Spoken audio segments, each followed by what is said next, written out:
Happy Valentine's Day, everybody. I am Brandon Alter, and this is your Numinous Tarot forecast for the week of February 14th, 2019, the week of my birthday. My birthday happens to be tomorrow, so if you want to shoot me a happy birthday message, I certainly would love that. So we have some big shifts this week. Today, Mars, the planet of vitality, of action, who's been fiery and clipping along in Aries, moved into Taurus. And this is an amazing energy. This is now a slowing down and a real building. If Mars in Aries is like the ideas and initiating the plan of attack, Mars in Taurus is now the actual manifestation. How do we build this? How do we bring it from the idea realm into physical reality? I also think of Mars in Taurus as like filling in the cracks. And I'm just going to cut right to the chase. The card I pulled for us, the Knight of Pentacles, is the perfect card to speak to what Mars in Taurus energy is. Because this is the manifester. This is earth and air.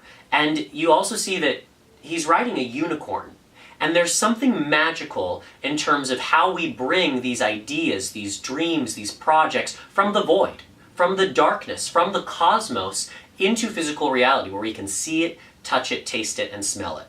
And you'll notice the unicorn has got his head down because this is the energy of head down, moving forwards, nose to the grindstone, slow and steady, methodical. I also think that Mars in Taurus might be like filling in the cracks, or you're like laying in the cement between the bricks. So just think about that as you move through this week, but also for the next couple of weeks with this Mars and Taurus energy, it's one foot in front of the other. And it's making sure that you can now take the idea and see how it's sprouting up. If the idea is a seed you plant, now we're going to start to see a little bit of growth. The key with working with earth and air is figuring out how to find the bridge, right? How do we bridge earth and sky? Well, here's the deal. It's your heart. If you imagine human beings are the bridge between earth and sky, it is through us that the energies of the sky above and the energies of the earth below can connect. And they connect in your heart because the heart is the container that can hold all things, no matter how opposite they may be. So your job, in terms of thinking about how am I going to manifest something, is to sit in the heart and let the heart pull the manifestation out of you. The thing is, I have found that the universe wants to give you what is part of your path. So if you are trying to manifest things that aren't really in your best interest, that aren't in alignment with who you are, then the universe isn't going to give them to you so easily. But if you're really in touch with what your heart's purpose is, and that's the manifestation that you're trying to bring forwards, you'll find that all you have to do is sit in that heart space, to be in the feeling of the manifestation, and you'll start to see how it wants to come through you. I always like to remind people, when it comes to manifestation, your job is not to be concerned with the how.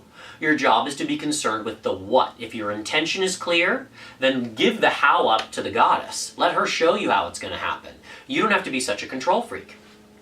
And that brings me to our last little piece of astrological transit news, which is that we got a full moon in Virgo happening in a couple of days. And so I just want to take a moment and talk to you about the full moon. What is a full moon? Remember, we talked about new moon a couple of weeks ago.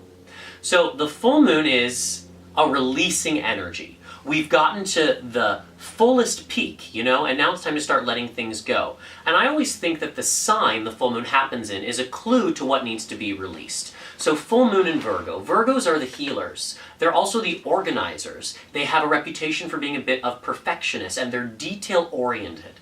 What I think about, a high-vibe Virgo knows alignment. So the job with the full moon, or your invitation with the full moon in Virgo, is to think about what needs to be released around my relationship with details, organization, and alignment. Are you somebody that kind of like shies away from being detail-oriented? Because you gotta be detail-oriented if you want to manifest things sometimes. You have to be practical. Or are you somebody that's such a perfectionist that you never get anything off the ground because you're always getting in your own way?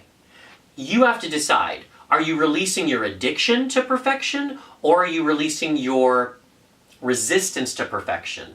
Are you releasing your addiction to the details, to being a bit of a control freak, or are you releasing your kind of like devil-may-care attitude?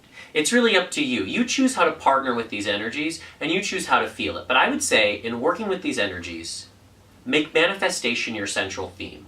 Because if you notice, we got 2 Knights this cycle. Remember, we got the Knight of Cups and now the Knight of Pentacles. And so there is this energy moving us forwards because the Knights are movers and they're shakers. So I want you to be moving forwards. In a couple months, things are going to go into retrograde. We're going to slow down. Now is not the time to slow down.